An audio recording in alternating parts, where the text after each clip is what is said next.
Hello friends, તૃષાની રસોઈમાં તમારું સ્વાગત છે। આજે આપણે મસ્ત મજાનું એક શાક બનાવીશું। આજનું શાક છે ગ્રીન મિક્સ શાક। વટાણા, લીલી તુવેર અને લીલા ચણામાંથી શાક બનાવીને તૈયાર કરીશું। તો મસ્ત મજાનું ગ્રીન મિક્સ શાક બનાવીને તૈયાર કરીશું। તો ચાલો જોઈ લઈએ આજની રેસીપી। તો આજે આપણે મિક્સ ગ્રીન શાક બનાવીશું। એકદમ સરસ ટેસ્ટી એવું રેસ્ટોરન્ટમાં મળે ને તેવું જ શાક આજે આપણે બનાવીશું। તો તેના માટે અમે એક વાટકી એક વટાણા, એક વાટકી એક લીલા ચણા અને એક વાટકી એક લીલી તુવેરના દાણા, આપણે ત્રણેયનું માપ એક સરખું રાખવાનું છે। તો આપણે પેલા કુકર લેશું અને ત્રણેય વસ્તુ આપણે આમાં ઉમેરી દેવાની છે। પેલા બાફી લેશું આપણે ત્રણેય વસ્તુને, ને આમાં હું થોડુંક પાણી ઉમેરીશ। મેં અત્યારે આમાં 1.5 કપ જેટલું પાણી લીધેલું છે, ને આમાં હું થોડુંક નિમક ઉમેરીશ, અડધી ચમચી જેટલું, અને થોડીક અડધી ચમચી થી પણ ઓછી ખાંડ ઉમેરીશ, જેથી કરીને બધા જે આપણે શાકભાજી લીધેલા છે તેનો કલર સરસ ગ્રીન જળવાઈ રહે। હવે ગેસ ચાલુ કરીને મેં કુકર મૂકી દીધું, કુકરનું ઢાંકણ બંધ કરી દેશું અને આપણે આની 4 વિસલ કરી લેશું। 4 વિસલમાં તો બધા શાકભાજી સરસ બફાઈ જશે। તો આની હું 4 વિસલ કરી લઉં। હવે આપણે કુકરની સીટી થાય ને ત્યાં સુધીમાં આપણે ગ્રીન કલરની પેસ્ટ બનાવી લેશું। તો આપણે આમાં લાલ મરચું નથી ઉમેરવાના, તીખાસ માટે આપણે લીલું મરચું જ ઉમેરવાના છે। તો લીલું મરચું આપણે થોડાક તીખા મરચા પણ લેવાના, આ રીતે તીખી મરચી આવે છે ને તે લેવાની, અને તમારે તીખાસ જેટલી તમે ખાતા હોય ને તે પ્રમાણે તમારે મરચું લેવાનું। વધારે તીખું જોતું હોય તો વધારે મરચા પણ તમે ઉમેરી શકો। આપણે મરચાને કટ કરી અને મિક્સર જારમાં લઈ લેશું। આ તીખી મરચી છે ને તે પણ હું ઉમેરી દઉં। આપણે તીખાસ આ મરચાની જ કરવાની છે। મેં બધા મરચાને કટ કરી અને આમાં ઉમેરી દીધા, ને હવે આમાં હું ધાણા ભાજી ઉમેરી દઈશ। આપણે જેટલી એકવારમાં આવશે તેટલી ઉમેરીશું અને પાછી હજી થોડીક પેસ્ટ બનાવી લેશું। આપણે ગ્રીન કલર પેસ્ટ બનાવવાની છે એટલે ધાણા ભાજી જાજા જ જોશે।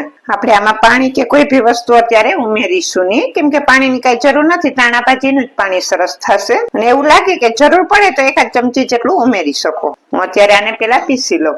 પીસાઈ ગયું છે, આ રીતે આપણે એની પેસ્ટ જ બનાવી લેવાની છે। આ પેસ્ટને હું એક વાસણમાં લઈ લઉં। હવે તે જ મિક્સર જારમાં હું પાછા હજી ધાણા ભાજી ઉમેરીશ, ને દાંડલીનો પાક છે ને તે પણ ઉપયોગ કરી લેશું। મેં અહીંયા અત્યારે 1 બંચ જેટલી ધાણા ભાજી લીધેલી છે, આમાં હું 1 જ ચમચી જેટલું પાણી ઉમેરીશ। આપણે ઓમાં નતું ઉમેરેલું, અત્યારે આમાં 1 જ ચમચી જેટલું ઉમેરીશ। જરાક ખાંડ નાખીશ, ચપટીક જેટલી, જેથી કરીને સરસ અત્યારે આપણે હવે નકરી ધાણા ભાજી જ પીસવાની છે એટલે એનો ગ્રીન કલર સરસ રહે। હવે અત્યારે આપણે આમાં કોઈ બીજા મસાલા નથી કરવાના, આને પણ હું પાછી પીસી લઉં। હવે પીસાઈ ગઈ છે ધાણા ભાજી, જો કેટલો મસ્ત ગ્રીન કલર, એકદમ ગ્રીન કલર આવી ગયો। હવે આપણે બંનેને મિક્સ કરી દેશું। મિક્સર જારમાં પાણી નાખીશું 1 ચમચી જેટલું, હલાવી અને આમાં ઉમેરી દેશું। આપણે બહુ જાજો પાણીનો ઉપયોગ નથી કરવાનો, બધી વસ્તુને આમાં મિક્સ કરી લેશું। આપણે આ ગ્રીન કલરની પેસ્ટ બનીને તૈયાર થઈ ગઈ છે। તમે જો આપણું બધું શાકભાજી પણ સરસ બફાઈ ગયું છે, 4 વિસલમાં સરસ બફાઈ જશે। મેં જો ચણા પણ સરસ બફાઈ ગયા છે, આ રીતે હાથેથી મેશ કરીએ ને તો બધું મેશ થઈ જાય તેવું બાફવાનું છે। તમે જો તુવેરના દાણા પણ બફાઈ ગયા છે અને વટાણા તો બફાઈ જ જશે। હવે જે આમાં પાણી થોડુંક બચેલું છે, આપણે તેને ફેંકી નથી દેવાનું, તે પાણીને આમાં જ રાખવાનું છે। આપણે શાકમાં જ્યારે રસાની જરૂર પડશે ને ત્યારે આ જ પાણી આપણે ઉમેરીશું। હવે આપણે શાકનો વઘાર કરી લઈએ। ગેસ ચાલુ કરી અને હું પેન મૂકી દઈશ, ને આપણે આમાં 2 ચમચા જેટલું તેલ મૂકીશું। આ શાકમાં તેલની પણ બહુ જાજી જરૂર નહીં પડે। તેલ ગરમ થાય એટલે અડધી ટીસ્પૂન જેટલું આખું જીરું ઉમેરીશું, અને જીરુંને આપણે ખીલવા દેવાનું છે। ચપટીક જેટલી હળદર પાવડર આપણે આમાં જાજો નથી ઉમેરવાનો। અડધી ટીસ્પૂન થી પણ ઓછી હિંગ, ને 1 ચમચી જેટલી મેં વરિયાળી લીધેલી છે તે ઉમેરીશું, ને મીઠા લીમડાની 2 ડાળી। પછી આપણે જે આ ગ્રીન કલરની પેસ્ટ કરેલી છે ને તે ઉમેરી દેશું, ને પેસ્ટને આમાં મિક્સ કરી લેશું।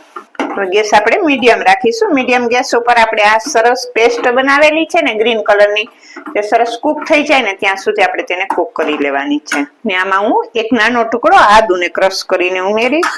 જે આપણી ગ્રીન કલરની પેસ્ટ છે ને તેને 1 મિનિટ માટે સાતળી લેશું। તેનું તેલ છૂટું પડે ને ત્યાં સુધી આપણે તેને સાતળવાની છે। જે આ ગ્રીન કલરની ગ્રેવી આપણે બનાવેલી છે તે સરસ કૂક થઈ ગઈ અને તેનું તેલ પણ સરસ છૂટું પડી ગયું છે। હવે આપણે તેમાં મસાલા કરી લઈએ। 1 ટીસ્પૂન ધાણા જીરું પાવડર, અડધી ટીસ્પૂન નિમક આપણે જ્યારે બધું શાક કૂક કરેલું તેમાં પણ આપણે ઉમેરેલું હતું એટલે અત્યારે અડધી ટીસ્પૂન ઉમેરીશું। અને મેં અત્યારે અહીંયા 1 ટીસ્પૂન જેટલા મરીનો પાવડર લીધેલો છે, અડધો કચરો વાટીને લેવાનો છે મરી, અડધી ટીસ્પૂન જેટલા, ને અડધી ટીસ્પૂન જેટલો ગરમ મસાલો. મસાલાને એમાં મિક્સ કરી દેશું આપણે. જે આ લીમડાની ડાળી છે ને તેને હું બહાર કાઢી લઈશ. આમાંથી તેલ પણ સરસ છૂટું પડી ગયું અને ગ્રેવી સરસ કૂક થઈ ગઈ છે. હવે જે આપણે આ ગ્રીન કલરના બધા જે શાકભાજી લીધેલા છે તે ઉમેરી દેશું. અને તમે જો આમાં આટલું જ પાણી છે, એક નાની વાટકી જેટલું પાણી છે. વધારે પાણી હોય ને તો બહાર કાઢી લેવાનું, થોડું પાણી હોય તો બધું પાણી સાથે આપણે આમાં ઉમેરી દેશું. ને જાજુ પાણી હોય તો બહાર થોડુંક કાઢી લેવાનું, બધું પાણી નહીં ઉમેરતા. ને આ શાકભાજીને આપણે આમાં મિક્સ કરી દેશું. તમારે આમાં બટેટું ઉમેરવું હોય તો બટેટું પણ, આપણે જ્યારે બાફા બધું શાકભાજી નાખેલું ત્યારે બટેટું પણ તમે સાથે નાખી શકો. બટેટાનો પણ ટેસ્ટ સરસ લાગશે આ શાકમાં. અત્યારે આ ગ્રેવીમાં છે પાણીનો ભાગ, તો આપણે ત્યાંને થોડી વાર માટે કૂક કરીશું, જેથી બધા શાકભાજીમાં બધો સરસ મસાલો ચડી જાય. અને ઢાંકી અને એકાદી મિનિટ માટે હું કૂક થવા દઈશ. જો આપણું શાક સરસ કૂક થઈ ગયું છે અને તેલ પણ સરસ છૂટું પડી ગયું અને ગ્રેવી પણ માપે જ છે. આ રીતનું રસાવાળું બનીને તૈયાર થઈ ગયું છે. આપણે આમાં થોડીક કસૂરી મેથી ઉમેરીશું હાથેથી ક્રશ કરીને. આમાં હું અડધા લીંબુના રસ ઉમેરીશ, કેમ કે આપણે જયારે આ બધું ક્રશ કરેલું ત્યારે તેમાં આપણે ખાંડ ઉમેરેલી હતી, તો સરસ બેલેન્સ થઈ જાય. અડધા લીંબુના રસ ઉમેરીશ. આપણે સારી રીતે આમાં મિક્સ કરી લેશું. તમારે વધારે ગ્રેવી વાળું જોતું હોય તો તમે વધારે પણ રાખી શકો. અત્યારે મેં માપે જ રાખેલી છે, નહીં થોડી કે નહીં જાજી. હવે આપણા શાક બનીને તૈયાર થઈ ગયું છે. આપણે ગેસ ઓફ કરી દેશું. એ ઉપરથી હું લીલા ધાણા ભાજી ઉમેરી દઈશ. ધાણા ભાજીને આપણે આમાં મિક્સ કરી લેશું.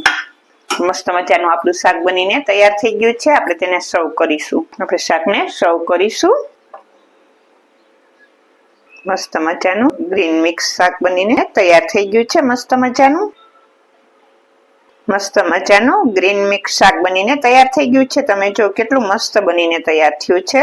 તો તૈયાર થઈ ગઈ છે મસ્ત મજાની લંચની થાળી. આજે આપણે આ ગ્રીન મિક્સ શાક બનાવેલું છે, જે રેસ્ટોરન્ટમાં મળે ને તેવું જ શાક મસ્ત મજાનું બનાવેલું છે. તો મેં તેને બદામ શેક, પૂરી અને જે રાયતા મરચાની રેસીપી હું તમારી સાથે શેર કરી ચૂકી છું, તેની સાથે સર્વ કરેલા છે. તૈયાર થઈ ગઈ છે મસ્ત મજાની આજની આ રેસીપી. જો આજની આ રેસીપી તમને સારી લાગે તો એક લાઈક કરી દેજો, તમારા ફ્રેન્ડ સર્કલમાં શેર કરી દેજો અને ચેનલને સબસ્ક્રાઇબ કરી દેજો.